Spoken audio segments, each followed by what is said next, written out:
कहाँ रह गई ये चंदा? अब तक तो इसे आ जाना चाहिए था। पुनीत ने अपनी घड़ी में टाइम देखा तो 9 बज चुके थे और उसने जैसे ही पीछे पलटकर देखा, चंदा खड़ी मुस्कुरा रही थी। बदमाश, डरा दिया ना हमका। देखो हम तुम्हारे लिए क्या लाए हैं। ऐसा कहकर उसने अपनी जेब से एक डिबिया निकाली।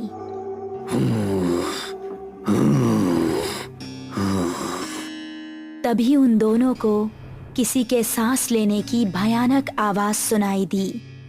कौन है? ठीक सामने बरगद के पेड़ के नीचे उनको किसी आदमी का अक्स नजर आया। कौन है? सामने आओ।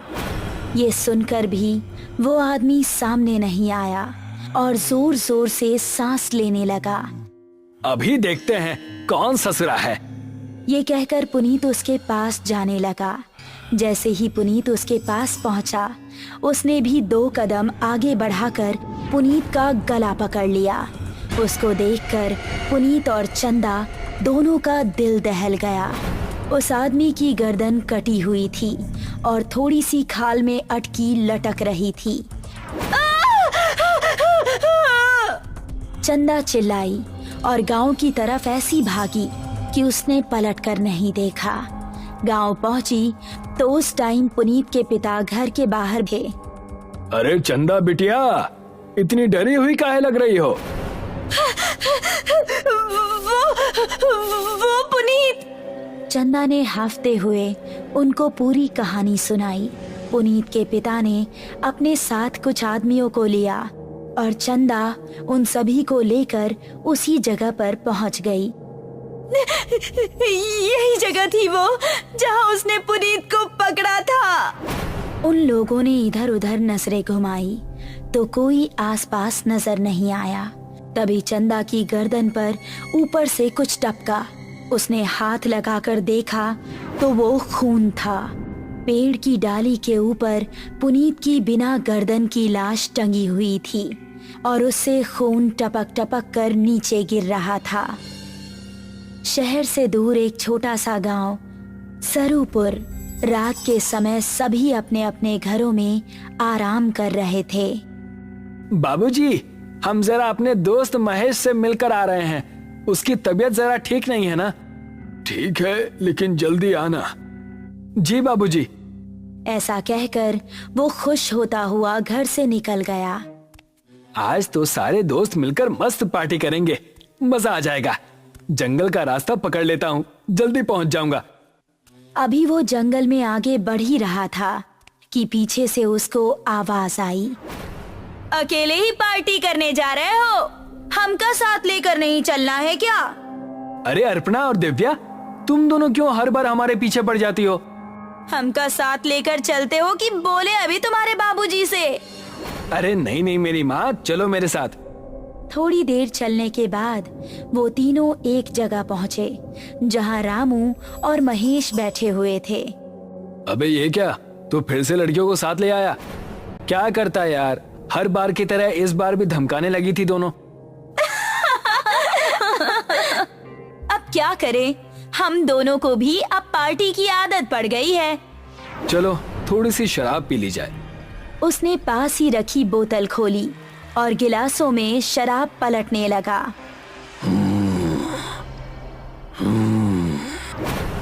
तभी उनको किसी के सांस लेने की आवाज सुनाई दी।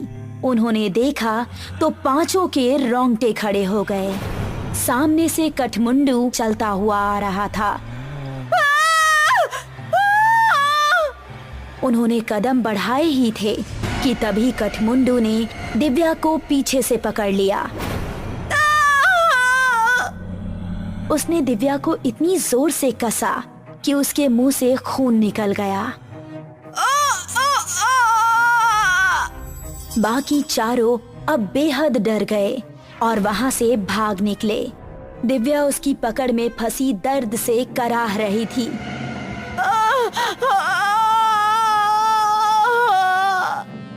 उसने दिव्या को जमीन पर धक्का दिया और उसके ऊपर आ गया।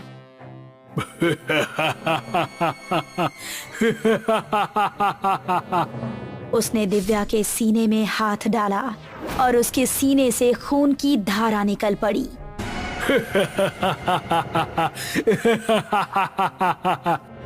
बाकी चारों इतना डर चुके थे कि उनको खबर भी नहीं थी कि वो किस दिशा में भाग रहे हैं। वो काफी देर तक भागते रहे। अब अपर्णा की हालत खराब हो चुकी थी। वो आ जाएगा, रुकने का समय नहीं है। ऐसे कब तक भागते रहेंगे? हम जा कहाँ रहे हैं, कोई बताएगा? हम रास्ता भूल चुके हैं, हमें नहीं पता कि गांव किस तरफ है। क्या कह रहे हो तुम? फिर तो हम सबका बचना नामुमकिन है। तभी पेड़ के ऊपर से एक हाथ आया और उसने महेश का गला पकड़ लिया। ये हाथ कठमुंडू का ही था। राकेश ने महेश का पैर पकड़कर उसे बचाना चाहा, लेकिन कठमुंडू ने उसको पूरी तरह से ऊपर खींच लिया और वो तीनों चिल्लाते हुए वहाँ से भाग निकले। वो देखो, सामने वो घर, उसके अंदर चलते हैं। वो तीनों एक घर के अंदर घुस गए और राकेश ने जल्दी से दरवाजा बंद कर दिया। तभी कोई जोर जोर से दरवाजा पीटने लगा। तीनों का शरीर इस समय बुरी तरह से कांप रहा था। दरवाजे की धम धम उनके दिल को दहला रही थी। तभी खिड़की से कठमुंडू का एक हाथ अंदर आया और उसने अपर्णा का हाथ पकड़ लिया। बचाओ! अगर ये यहाँ है तो दरवाजे पर कौन है? राकेश ने दरवाजा खोला तो सामने गांव के बिरजू काका थे। बिरजू काका जल्दी से अंदर आए। उन्होंने कठमुंडू का हाथ पकड़ा और छुड़ाने लगे। कठमुंडू उनके छूते ही चीखने लगा।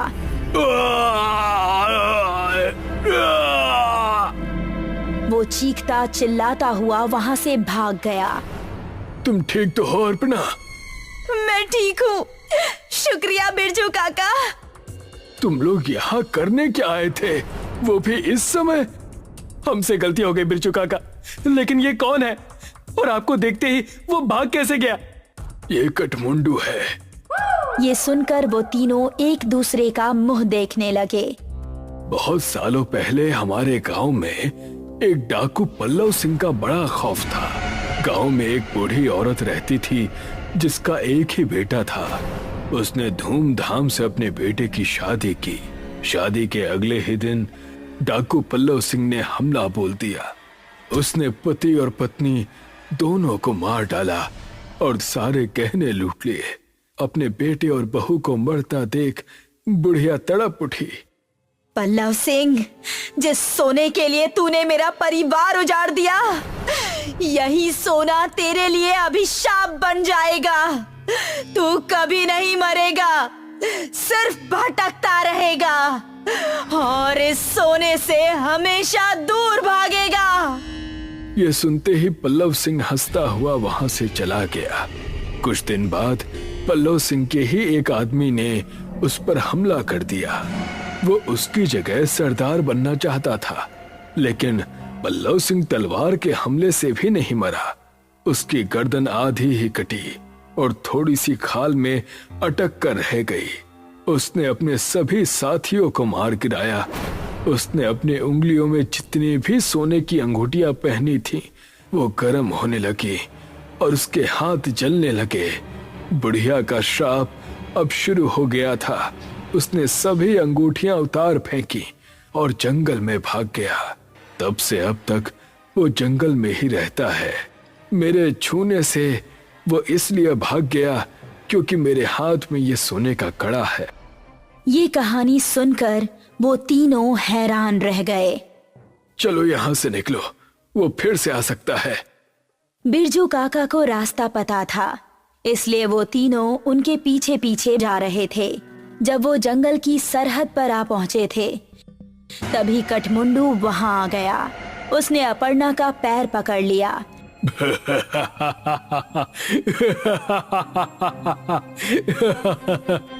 तभी राकेश ने बिरजू काका के गले पर नजर डाली।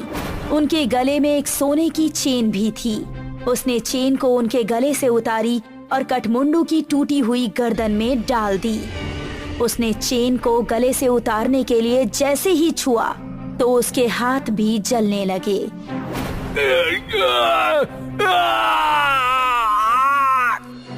वो वहां से भाग निकला। उसके बाद वो चारों गांव के अंदर ही जाकर रुके। जब उनको देख गांव वाले इकट्ठा हुए तो उन्होंने सबको अपने साथ बीती हुई घटना सुनाई।